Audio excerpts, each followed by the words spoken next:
Presiden pertama Republik Indonesia ini bernama Soekarno, atau mungkin kita lebih akrab mendengar panggilan Bung Karno.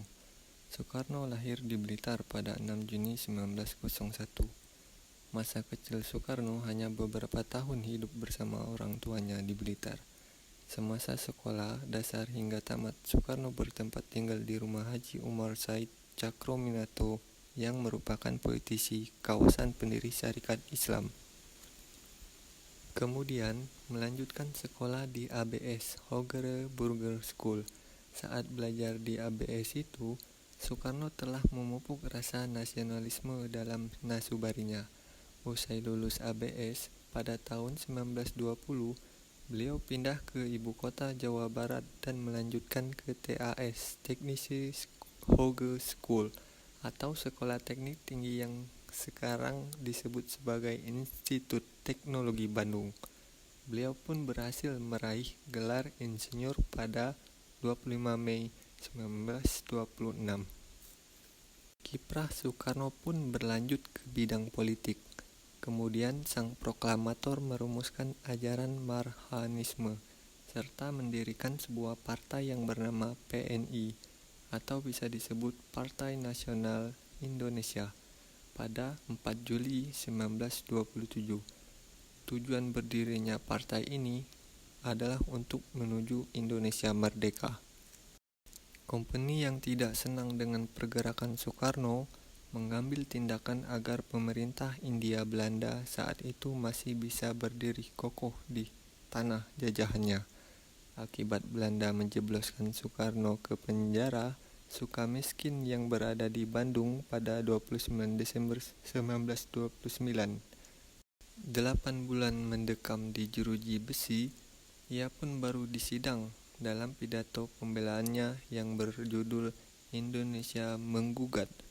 Beliau menggambarkan kondisi politik internasional dan keadaan rakyat Indonesia di bawah belenggu kolonialisme.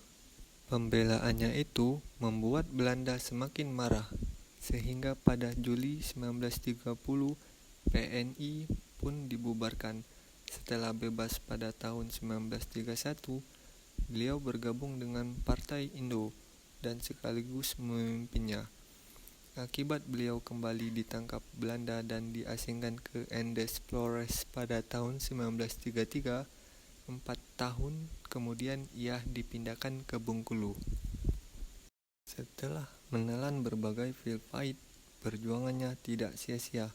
Pada Agustus 1945, ia bersama Mohatta dan tokoh nasional lainnya menyusun naskah proklamasi yang akhirnya dibacakan pada 17 Agustus 1945. Pembacaan naskah ini sekaligus mengukuhkan kedaulatan Republik Indonesia. Prestasi Soekarno saat menjabat sebagai Presiden Republik Rakyat Indonesia. 1. Memproklamatorkan Republik Rakyat Indonesia. Kemandirian ini adalah pencapaian terbaik yang dapat diberikan Soekarno kepada rakyat Indonesia. Karena tanpa kemerdekaan, tidak ada yang lebih masuk akal. Soekarno sebagai proklamator kemerdekaan Republik Indonesia bersama dengan Mohatta mendeklarasikan kemerdekaan Indonesia kepada masyarakat internasional dan pada 17 Agustus 1945 menyatakan pembukaan negara Indonesia.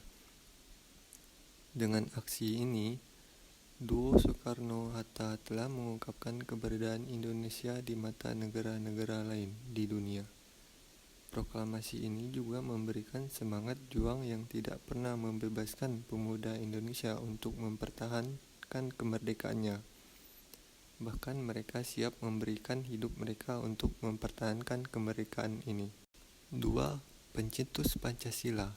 Sebelum proklamasi kemerdekaan Indonesia, Soekarno telah mempresentasikan pada 1 Juni 1945 visi tentang filosofi dan dasar negara sebelum sesi BPUPKI.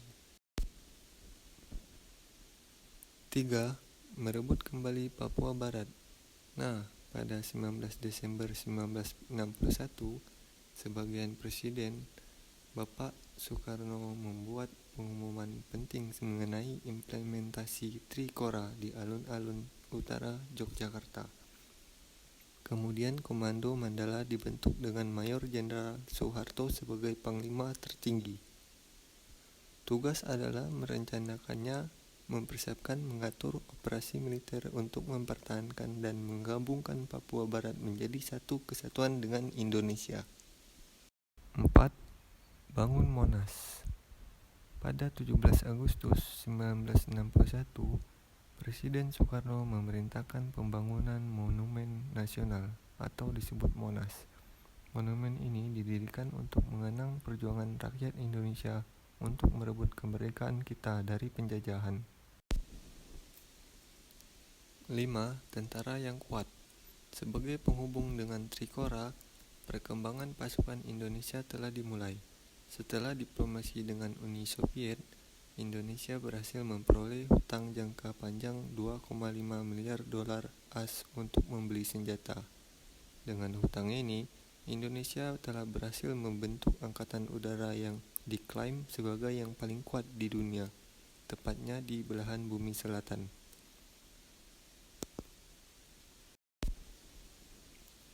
6. Pemimpin GNB. Di bawah kepemimpinan Soekarno, Indonesia telah menjadi negara yang diperhitungkan dalam arena politik. Salah satunya adalah implementasi Konferensi Afro-Asia di Bandung pada tahun 1955 yang mengarah pada pembentukan Gerakan Non-Blok GNB. Sepeda motor pendiri NAM adalah Soekarno yang bangga dengan Indonesia. Kemudian Presiden Josip Broz Tito, Presiden Yugoslavia, kemudian Gamal Abdul Nasser di Presiden Mesir, Pandit Jawaharlal Nehru, Perdana Menteri India, dan akhirnya KW Nkrumah, Presiden Ghana.